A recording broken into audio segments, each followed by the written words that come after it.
Tuloy pa rin yung lakad natin guys. Doon tayo guys sa masjid na yun. No? Doon ang bahay natin. Kakaliwa tayo doon.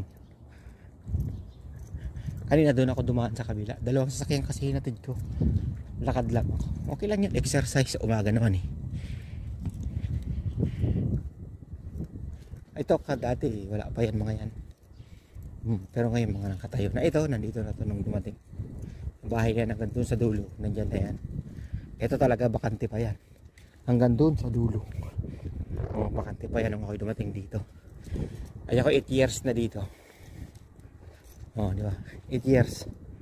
Tingnan mo yun na tayong bahay dito namin ano. Yung ang kapitbahay namin doon sa malapit sa masjid. 6 months pa lang guys. Pakita ko sa inyo.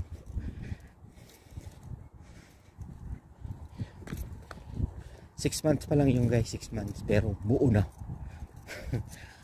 Diba? Buo na guys. Gangal. Ito nga ito. Ilang buwan pa lang din to. Pero nakatayo na din, no?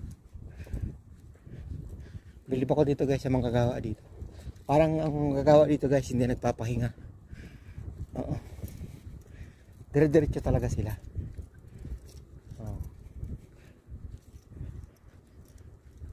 Ito bakante pa guys. Ito talaga bakante pa to. Pagdating ko bakante pa talaga to. Mahal kasi ito eh. Tabi ng tabi ng karsada. Diba?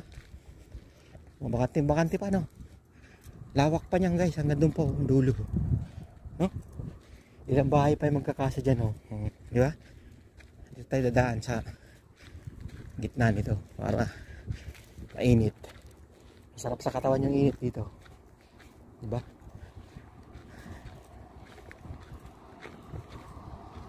So ang ganda ng malunggay ng kapitbahay oh. Ang bahay doon oh. Yan oh. Ganda ng malunggay, taba.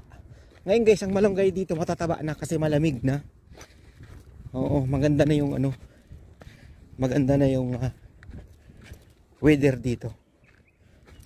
Hindi na gaanong makainit.